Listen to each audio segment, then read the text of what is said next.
everyone, welcome back once again to Vicious Rants, and of course I'm your host, your YouTube messiah, and often imitated, never duplicated superstar Tim Vicious, and we're going to get into this week's show.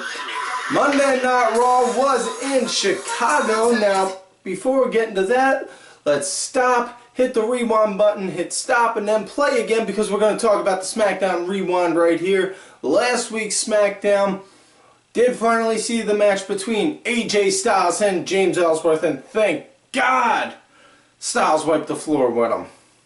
He wiped the floor with him mercilessly. Thank you, Lord in heaven.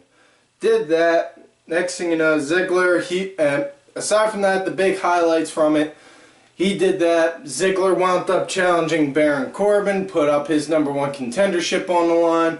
Ziggler won that match, and there was a big old flip-flam at the end of that, and wound up leading to them getting a triple threat match now, as well as Becky Lynch winds up getting her rematch against Alexa Bliss for the women's title, and we got a fatal 4-way elimination tag team match coming up with the Wyatts, American Alpha, Usos, and Slater and Rhino. Now, with that said, now we are on to Monday Night Raw was in Chicago. Overall score for the show, I don't know if it's the fact that I'm just coming off from having strep throat or it was this episode, but a real nasty feeling in my throat from watching this episode, you know? I give it like a good 5, man. Not even a 5.5, just straight out 5. You know, it's been saying it since they started the brand extension again. SmackDown has been the more dominant show, hands down. And honestly, the big reason why? It's because they're putting more effort into a 2-hour block than what Monday Night Raw is in a 3-hour. You know? They're able to push more matches, you know. They got all the women on the SmackDown roster have stories. If not all the women, excuse me, if not all the women on SmackDown have stories, then there are at least multiple ones. You know, we're not just seeing the same two going at it since the brand extension. And aside from that, you know, we're getting more action. You know, Raw may have cruiserweights. Okay, that's all well and good. Yeah, you get high-flying cruiserweight action. That holds people off for a small bit. Not for long, though. You know, but excuse me.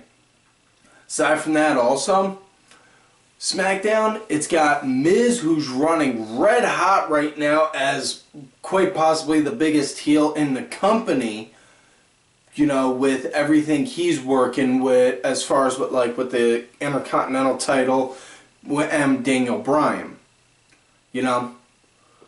But that being said, Monday Night Raw, it starts out, you know, with the MILF in charge, Stephanie McMahon, coming out, pandering to the crowd, you know, all this, that, and the other. You know, then out comes the CrossFit Jeebus himself, Seth frickin' Rollins, looking to talk to him, saying, or her, I should say. Oh, God, I don't know what the hell's wrong with me. Sorry, folks.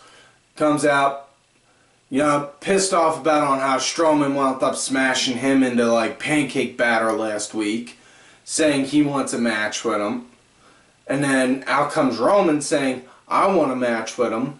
You know, Steph trolled good with this one. Not a Jericho level trolling, but it was a good trolling, saying, well, you know, we are in Chicago tonight, and not to say we may have a lunatic fringe running around here somewhere, so what do you say we get a Shield reunion going, huh? Nah, not gonna happen. That was good trolling. Now, what was also good McMahon trolling, hands freaking down, absolutely loved. You know, Steph, when she started pandering to the crowd, Again, the crowd, Chicago, again, you guys really are just fucking yourselves over with all these CM Punk chants. It's not cool. You guys don't make yourself seem like, oh wow, we are against it. See, that's on how my feeling is about with them doing that CM Punk chants. It's just straight out, it's boring anymore. It's not cool, it's not hip, it's not, okay, we are doing this because we're mad that you did such and such to such and such guy. Well, here's an idea. If you're mad that, you know, the boss has screwed over your favorite guy, how about you not stick with the product anymore and go with your guy then? Just a random thought, you know. But anyways, what Steph did to troll them was, they were chanting, she said, you know, if you can go for 2 minutes and 21 seconds, you guys would last 1 second longer than Punk did. Boom! She freaking nailed that one, which was absolutely fucking beautiful. Loved seeing that.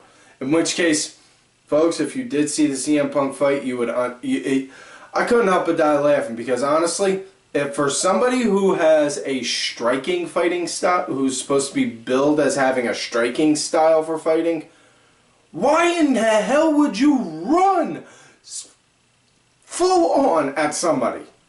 That's my question. Now, with that being said, either way, I'm getting off topic. I'm sorry, the ADD kicked in. I gotta remember to do the meds again for that. Get some damn Ritalin in my system. Anyways, Roman comes out, says he wants a match. Steph trolls us saying possible Shield reunion. Nah, not gonna happen. But, Seth, you will have a match against Braun Strowman tonight. And leaves it at that, and then later on we wind up finding out that Roman gets a match, and it's going to be against Kevin Owens, and it's going to be for Roman's United States Championship. Now, with that being said, folks, it is time for the tag team rematch. New Day going against Sheamus and Cesaro for their new tag team championships. Now this, New Day, they were hot during this match, you know. It was like they were fighting like they were hungry again, you know. And when I mean by hungry, I mean like, okay, they want to make themselves, they want the bosses to look at them and say, you know what? We could trust them. We could put a strap on that. We could put straps on those kids. You know, they were fighting like that. Obviously, it's not going to be the case, but I'm saying they were fighting in that kind of a sense. You know, like they wanted it. They wanted that more than anything, you know? I mean, they did control most of the match, or not most of the match, most of the match flow, I should say. You know, the flow on how things went with it. But it was a good match. I dug the hell out of it. You know, Sheamus and Cesaro, they're definitely starting to grow on me as like a powerhouse tag team. Obviously not like the giant kind of tag team like Kane and Taker War or, you know, things like that. Excuse me.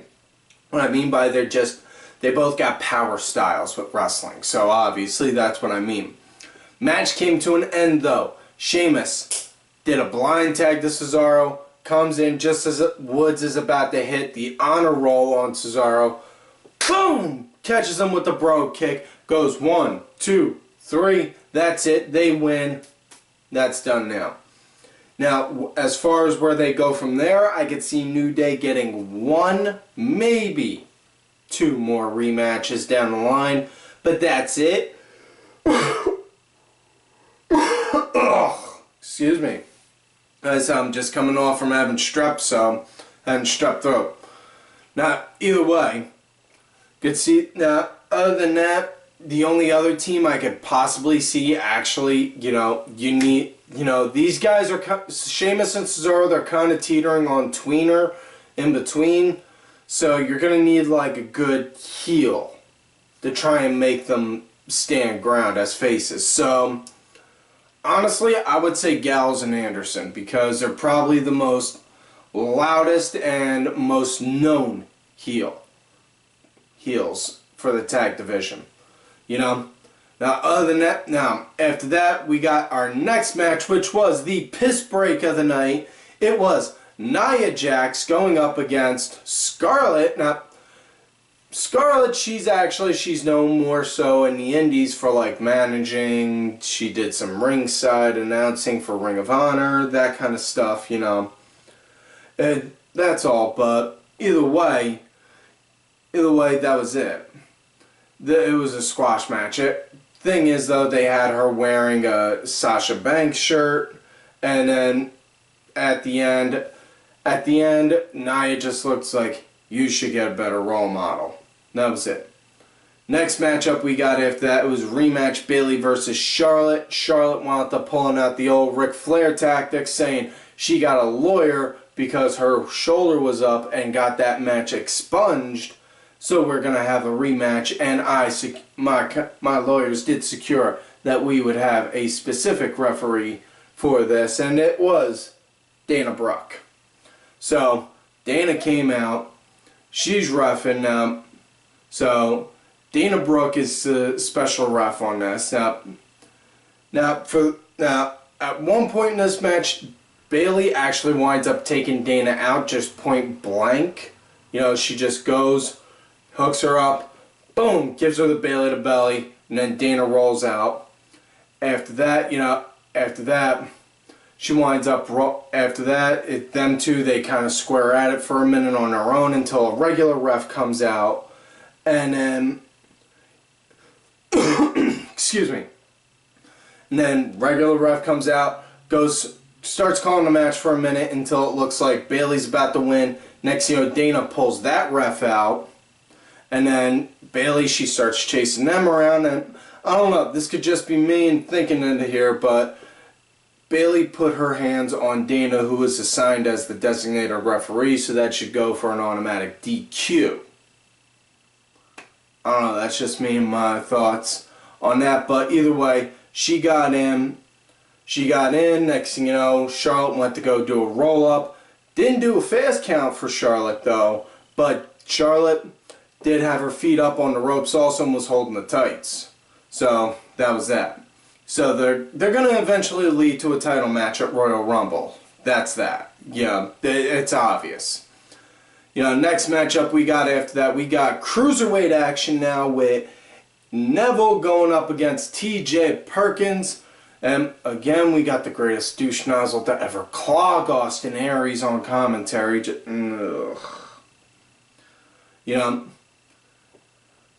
Neville, he was pretty much, or not Neville, Perkins, he was pretty much dominating this for the most part, which, okay, you know, cool to see, but want to see Neville get more action in, you know, especially now that he's a heel, you know, see if he's changed up his repertoire, you know, if he's added moves, if he's subtracted moves, how he's pandering to the crowd while he's performing, things like that, you know. And I'm not talking just for like the 205 shows. I'm talking when he's on Raw, you know. Yeah, want to see on how he works with that. You know, but match came to an end when Perkins, he went to go and try and roll around for a knee bar, and then Neville, he just stopped at point blank and then just boom, sat down while holding on to it, holding on to the one leg and grabbed a handful of tights, 1, 2, 3. You know, no problem with that, but if you're making Neville look like he's supposed to be aggressive and he's looking to set a point, instead of having him do a cheating kind of way, just have him drop himself down and hold and get the pin instead of grabbing a handful of tights also. Should do that when, like, you know, if you're looking to secure a big time win, like a #1 contendership or a championship, you know. Either way, next matchup we got after that, if you could even call it that, it was Shining Stars going against Bo and Darren Young. This match didn't even get a chance to really take off because Braun came out, just cleared house, started yelling he wanted Sammy. No one came out, which eventually led to his match with him versus Seth, and Braun just pretty much was powering over Seth the whole time, you know? You know, it was just, ugh. Like watching, you know, like I was saying before, he just pounded them in basically into like pancake batter. You know, Seth, he obviously he was fighting back some, but match wound up ending with a DQ when it looked like Braun, after he wound up decimating Rollins, was getting outside, was getting ready to come back in. Sami Zayn's music hit. He turned around, just snapped his head around, like, and then Sami just came out and attacked him. So they're going to wind up eventually leading to another match at Royal Rumble, you know that. But as far as what Braun goes, definitely looks like they're building him up to be a top guy for a giant, which is definitely a must. I am all for that. You already got Cass as your good guy giant. Now we need to get Braun solidified as the bad guy giant for the company, because let's face facts. Kane and Big Show, they're getting up there in their years. They're going to wind up eventually hanging their boots up for good. So we need new, you know, you want to have giants in there. This is where you want to do. You know, you want to make something, you want to make one of them a giant. There's no other way around it. Or not make one of them a giant, make one of them the big guy. Or a big name, I should say. Sorry. Head's fucked up. Anyways, next matchup, tag team action. We got the Good Brothers, Luke Gallows and Karl Anderson. See, like I said, my head's all fucked up. Going up against Golden Truth, and the reason for this match came to be was they showed earlier in a backstage segment Bayley giving Goldust a little teddy bear that was in the polka dot suit like his daddy. They make it three, and that's a Rose, who is just a son of a plumber. You know, because Seth Rose is also a creative genius. There's my Dusty impression. You know, as a little memento and a gift. And next, you know, Gallows and Anderson come over. They smash up the bear, and which leads to this match. And Goldie, he was just straight out hot in this match. You know, I mean, and I'm not taking away from Gallows and Anderson, but the way Goldust wrestled, it was beautiful in a sense, because it was like, okay, I'm not going out there to just do a match. I'm proving a point, and I'm going to beat the fuck out of these guys for messing with something that was meant to be a memento for my dad. You know? Because, yeah, not only that, you know, they were ripping on Dusty for his, you know, just Dusty in general. So it was like, it was good because it set emotional story in there for him. But like I said, Goldie, he was just hot.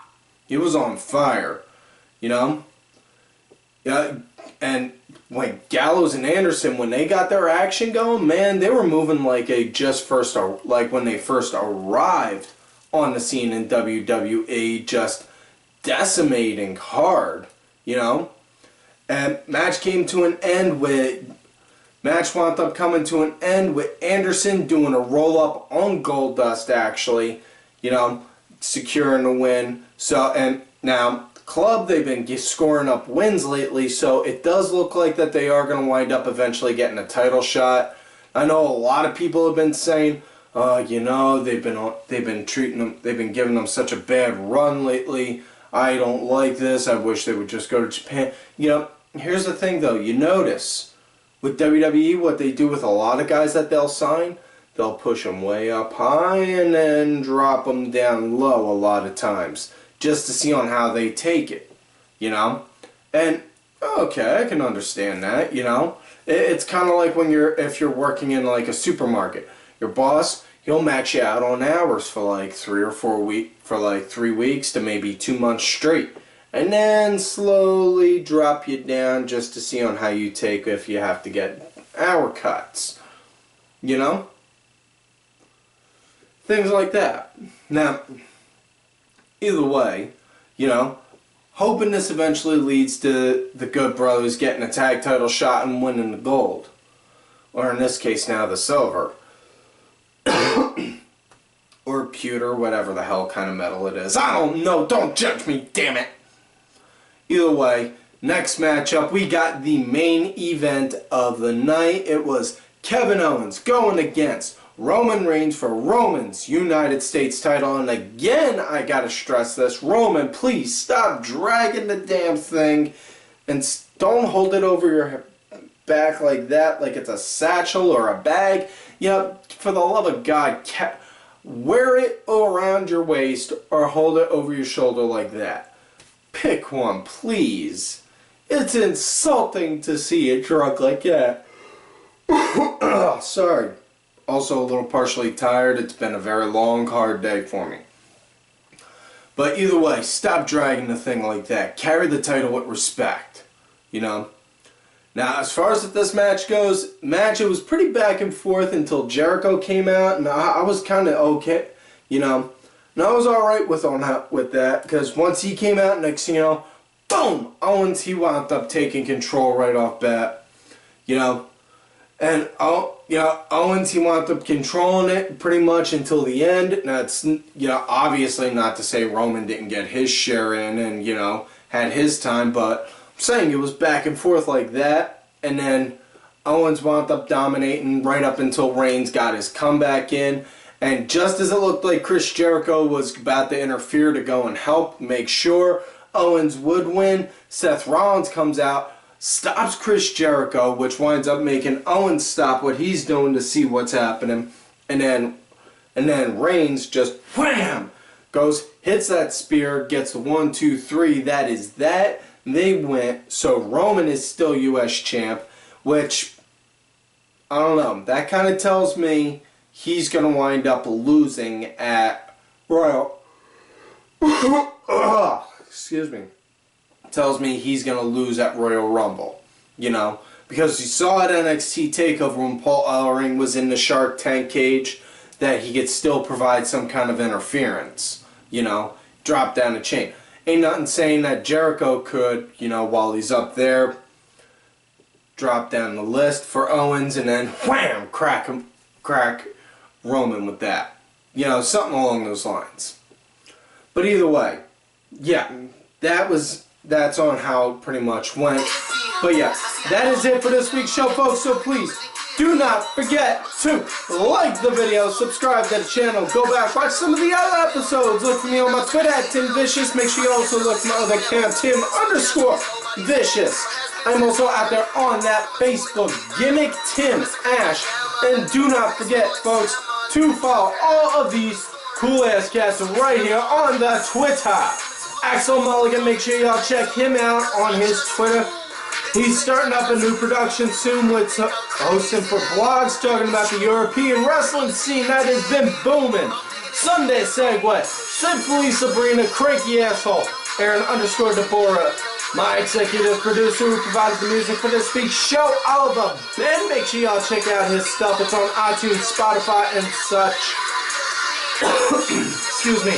Details on that are in the description box, as well as my client, Bronx Bitch Forever. And folks, like I always tell y'all, you love me great, you hate me. Fuck you.